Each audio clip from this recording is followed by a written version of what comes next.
Friends, welcome to the royal tutorial. अगर आप कर रहे हैं गवर्नमेंट एग्जाम्स की तैयारी जैसे DSSS, VKVS, EMRS, NVS जैसे गवर्नमेंट एग्जाम की तैयारी, तो ये आपके लिए सेशन बहुत हेल्पफुल रहेगा। हम लोग सोशल साइंस के प्रैक्टिस सेशन कर रहे हैं। 45 क्वेश्चंस ऑलरेडी हमने कर चुके हैं, उसके आगे से हम कंटिन्यू करेंगे। क्वेश्चन नंबर 46 है, the Lancashire region of Europe is known for which of the following industries. Lancashire क्षेत्र यूरोप में किस उद्योग के लिए जाना जाता है?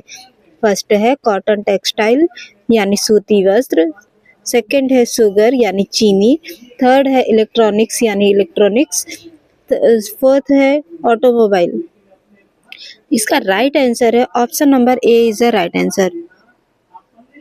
जो लंकाशायर है वो किसके लिए लंकाशायर रीजन जो है यूरोप में किसके लिए जाना जाता है? Cotton textile. कॉटन टेक्सटाइल के लिए जाना जाता है यानी सूती वस्त्र उद्योग के लिए।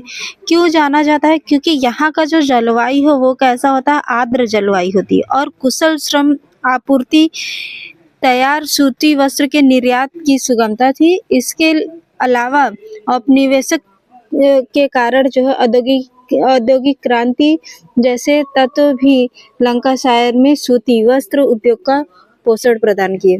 ठीक है, क्वेश्चन नंबर 47 है। क्वेश्चन नंबर 47 है, Which of the following tropical cyclones fall under the category of weak cyclone? निम्नलिखित में से कौन से उष्णकटिबंधीय चक्रवात कमजोर चक्रवात की श्रेणी में आते हैं? फर्स्ट स्टेटमेंट ट्रॉपिकल डिप्रेशन, उष्णकटिबंधीय अवदाब। सेकंड है टोर्नेडो। ऑप्शन नंबर ए है neither 1 nor 2, option number B है both 1 and 2, option number C है ओनली 2, ऑप्शन नंबर डी है ओनली 1। इसका राइट आंसर है ऑप्शन नंबर डी, इसका राइट आंसर है। ऑप्शन नंबर डी इसका राइट आंसर है, ओनली 1। ट्रॉपिकल डिप्रेशन उष्णकटिबंधीय अवदाब। उष्णकटिबंधीय कमजोर चक्रवात की श्रेणी में उष्णकटिबंधीय अवदाब को सम्मिलित किया जाता है। IMD के अनुसार उष्णकटिबंधीय अवदाब ट्रॉपिकल डिप्रेशन निम्न दाब का क्षेत्र होता है जिसमें हवाओं की गति 32 से 50 किलोमीटर घंटा होती है। इन अवदाबों को अनुकूल परिस्थिति प्राप्त होने पर इनके आकार में वृद्धि होती है और ये चक्रवाती तूफान के रूप में परिवर्तित हो जाते हैं। क्वेश्चन नंबर 48 है, the Shivaliks are separated from the northern plains of India by the dash. Shivalik को भारत के उत्तरी मैदान से किसके द्वारा अलग किया जाता है? फर्स्ट ऑप्शन है main boundary thrust, second option है main central thrust, third option है Himalayan frontal fault, third option number D है इंडस स्ट्रेचर। इसका राइट आंसर है क्वेश्चन नंबर 48 का राइट आंसर है option number C, Himalayan frontal fault. Himalayan frontal fault Shivalik को भारत के उत्तरी मैदान से अलग करता है। मेन बाउंड्री ट्रस्ट लघु हिमालय को शिवालिक से अलग करता है। हिमालयन फ्रंटल ट्रस्ट किसको अलग करता है? ये अलग करता है उत्तरी मैदान को अलग करता है, भारत के उत्तरी मैदान को अलग करता है हिमालयन फ्रंटल फॉल्ट। और मेन बाउंड्री ट्रस्ट किसे अलग करता है? तो लघु हिमालय को शिवालिक से अलग करता है, लघु हिमालय को शिवालिक से अलग करता है। वहीं मेन सेंट्रल ट्रस्ट बृहद हिमालय को लघु हिमालय से पृथक एवं Indus stretcher zone Tethys Himalaya एवं बृहद हिमालय को अलग करता है। क्वेश्चन नंबर 49 है, The optimum population theory is based on which of the following concepts? अनुकूलतम जनसंख्या सिद्धांत निम्नलिखित में से किस अवधारणा पर आधारित है? Over population, under population, over population जनसंख्या आधिक्य, अंडर पॉपुलेशन न्यून जनसंख्या और न्यून जनसंख्या। ऑप्शन नंबर फर्स्ट है both 1 and 2, option number B है neither 1 nor 2, option number C only 2, option number D है ओनली 1। इसका राइट आंसर है क्वेश्चन नंबर 49 का राइट आंसर है ऑप्शन नंबर ए इसका राइट आंसर है। ऑप्शन नंबर ए इसका राइट आंसर है, बोथ 1 एंड 2। जब किसी क्षेत्र की जनसंख्या वृद्धि दर उस क्षेत्र से प्राप्त संसाधनों से अधिक हो जाती है तो जनसंख्या आधिक्य की दशा कहलाती है। इससे अतिरिक्त जनसंख्या संसाधनों पर दबाव उत्पन्न करती है। साथ ही जब किसी क्षेत्र की जनसंख्या उस क्षेत्र में प्राप्त संसाधनों की तुलना में अति अल्प होती है, जिससे वहां के संसाधनों को दोहन नहीं होता, इस दशा को न्यून जनसंख्या कहते हैं। अनुकूलतम जनसंख्या से तात्पर्य जनसंख्या संसाधन में संतुलन से है, जिससे उस क्षेत्र में प्राप्त जनसंख्या की सभी आवश्यकताओं की पूर्ति होती है। क्वेश्चन नंबर 50 है, sugar cane is not grown in which of the following state of India. Bharat के निम्नलिखित किस राज्य में गन्ना नहीं उगाया जाता? कर्नाटक, उत्तर प्रदेश, गुजरात, हिमाचल प्रदेश। क्वेश्चन नंबर 50 का राइट आंसर है option number D. Option number D इसका राइट आंसर है, हिमाचल प्रदेश। शुगर कैन जो है हिमाचल प्रदेश में नहीं ग्रो किया जाता है। भारत में गन्ना के 3 प्रमुख उत्पादक क्षेत्र कौन कौन सा? पंजाब से बिहार तक का क्षेत्र, महाराष्ट्र, गुजरात से तमिलनाडु तक का काली मृदा का क्षेत्र, तटीय आंध्र प्रदेश और कृष्णा नदी घाटी के क्षेत्र। और इससे ये स्पष्ट होता है कि हिमाचल प्रदेश में गन्ना नहीं उगाया जाता। गन्ना एक उष्णकटिबंधीय पौधा है और इसके लिए 20 डिग्री से 26 डिग्री सेंटीग्रेड का तापमान जो है उपयुक्त माना जाता है। इसलिए भारत में इसकी कृषि बहुत वृहद मैदान की दोमट एवं मटियादार दोमट तथा प्रायद्वीपीय की काली और भूरी मृदा की जाती है। गन्ना की कृषि के लिए अधिक उर्वरकों एवं अधिक श्रमिकों की आवश्यकता होती है। क्वेश्चन नंबर 51 है, Which of the following biosphere reserves of India is situated in Meghalaya? निम्नलिखित में से कौन सा बायोस्फीयर रिजर्व मेघालय में स्थित है? पन्ना, सिमलीपाल, मानस और नोकरेक। तो इसमें से कौन सा बायोस्फीयर जो है वो मेघालय में सिचुएटेड है? क्वेश्चन नंबर 51 का राइट आंसर है ऑप्शन नंबर डी इसका राइट आंसर है। Option number D Nokrek. Nokrek biosphere reserve Meghalaya राज्य में स्थित है।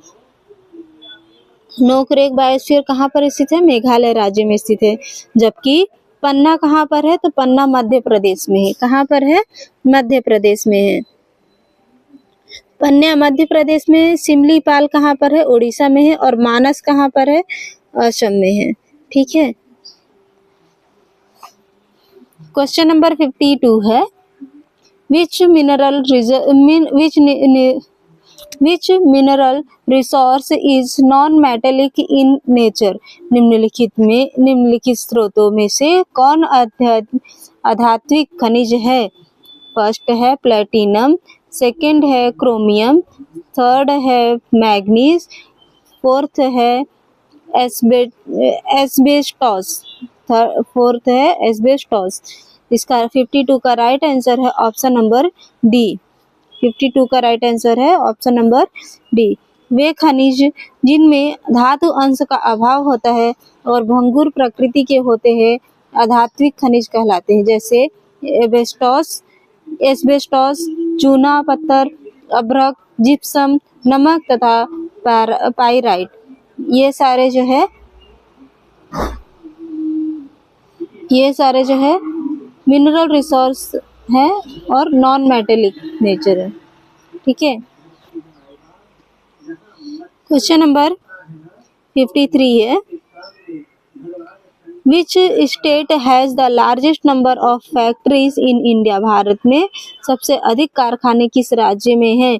ऑप्शन नंबर ए है Uttar Pradesh, option number B है गुजरात, ऑप्शन नंबर सी है तमिलनाडु, ऑप्शन नंबर डी है महाराष्ट्र।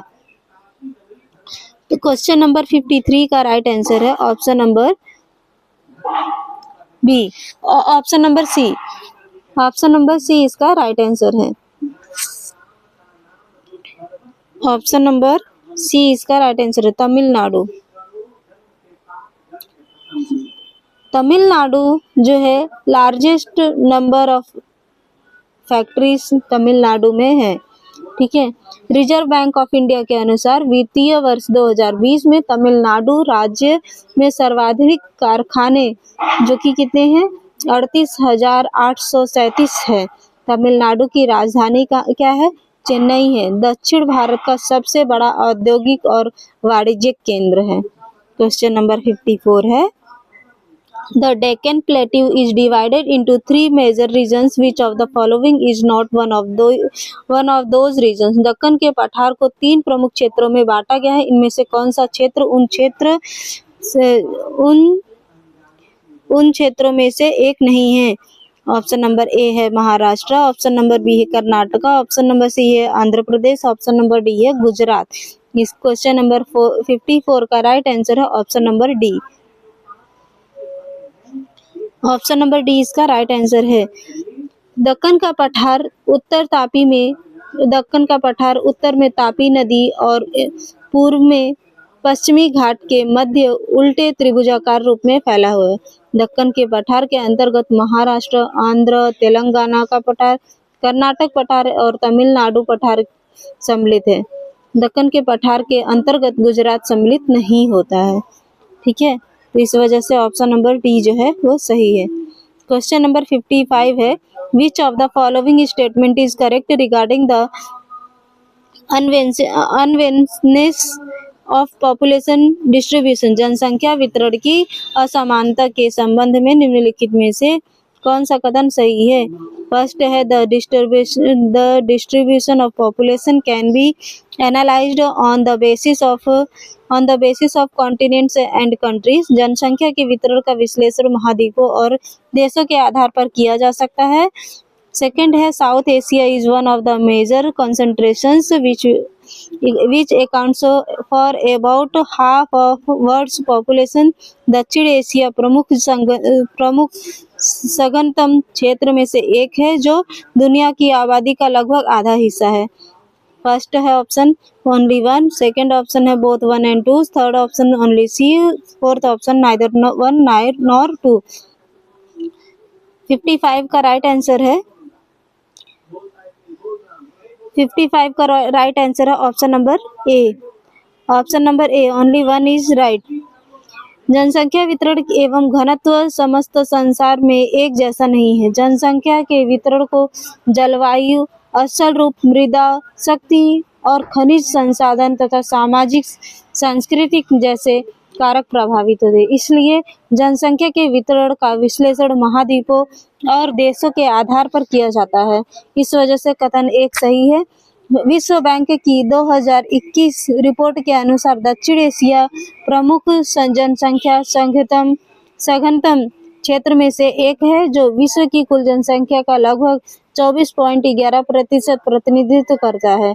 इस वजह से जो है कथन नंबर 2 जो है वो क्या है गलत है।